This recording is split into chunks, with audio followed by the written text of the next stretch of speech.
Do I need a business plan? That's a question I get asked all the time. The simple answer is yes, you need some sort of a business plan. But what that plan looks like could vary greatly depending on the type of business and how you plan on financing that business. We'll talk more about funding in future sessions, but right now I want to talk about the planning process itself. There are many different methods you could use to lay the groundwork for your business. Traditional business plans still have a place in some circumstances, but for many this long narrative style is really not what you need. Others might prefer a shorter, more informal planning process, something to get all of your thoughts down very quickly on paper, but still organized. Some people prefer the simple layout of the lean canvas or the business model canvas. However, these planning tools might not be detailed enough to secure funding. No matter what format you choose, it is vital that you have a plan. In the last section, we talked about some of the main reasons that small businesses fail. Almost all of those failure points could be avoided by adequate front-end planning. In the next section, you'll take a look at some of the more common business planning tools. The different plan templates we included use different terminology and may have different section layouts. Even though these look a bit different, there are some common elements that all of these plans have. First, everything includes some sort of business description. This is simply explaining what the business does and how it operates. Consider answering questions like, what value does a business create for its customers? What is the legal structure? What products and services will be offered? How is your business going to be profitable in the short and long term? Another key element within these planning tools is a marketing plan. The marketing plan includes a target market, competitive analysis, industry information, pricing, sales, advertising, public relations. The main point of this section is explaining how you will promote and sell your product or service. Another commonality among these tools is including some sort of operating plan. Operating plan discusses how you will run the business. It highlights any processes you might use and requirements that you have for a location, such as a storefront or a loading dock. You will also have management or organizational components of your plan. This component provides an overview of your background as a business owner.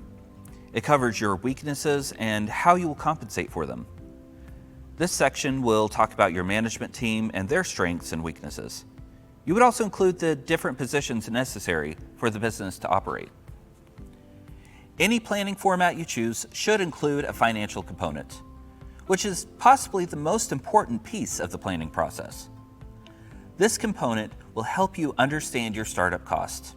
It will help you understand your ongoing costs and sources of revenue. Through financial planning, you'll understand how much sales you'll need to break even and make sure that you have enough cash to sustain business operations. Finally, you should include your goals and strategies in the planning process.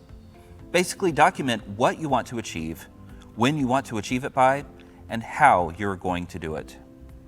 There are several pieces of the business plan that you should be able to fill out with too much trouble. For other pieces, you'll need to conduct some market research to make sure that you understand what that new business will look like.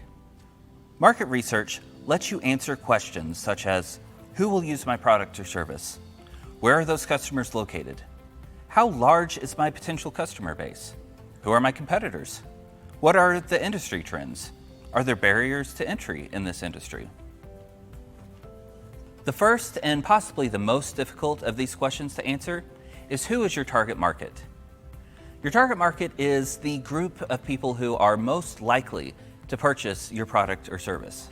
It is very common for new entrepreneurs to want to sell to everyone, to think everyone is part of their target market. This isn't the case. Not even Walmart or Amazon could sell to everybody. You must focus on a specific group of people who are most likely to purchase your product or service. You need to understand who those customers are, where they live, where do they shop. Try to understand their buying habits, know their income levels. The better you understand your target market, the better equipped you are to set up your business for success. In most cases, there are people who will purchase from you who are outside of that target market. And that's great. We want to have that extra revenue, that extra income, but those are not the people you should focus on. Focus first, especially in the planning process, on that target market, those individuals who are most likely to purchase from you. Your market research should also include a thorough examination of potential competition. You need to know who your competitors are, where they are located, what products or services they sell, how they sell them, where they sell them, when they sell them. As you are looking at competition, don't just look at direct competition or those people who are selling the exact same product or service as you.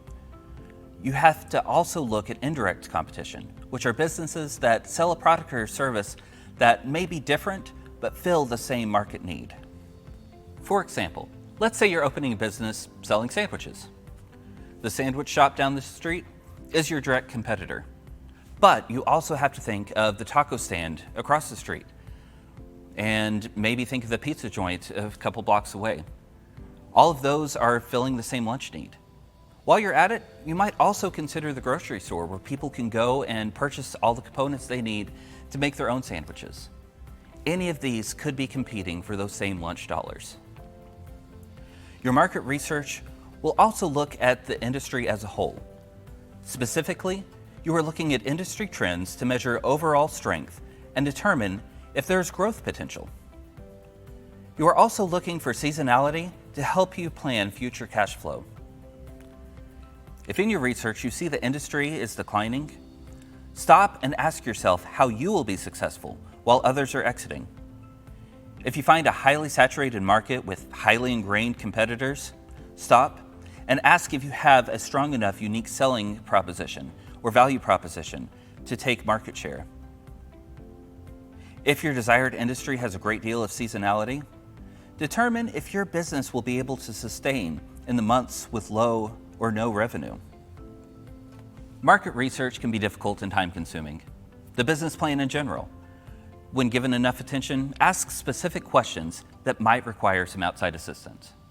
Our team here at the Missouri SPDC is happy to help you with the planning process and do the market research to help you start your business out on the right track. The more time and energy you put into this process now, the better equipped you are to have a successful business in the future.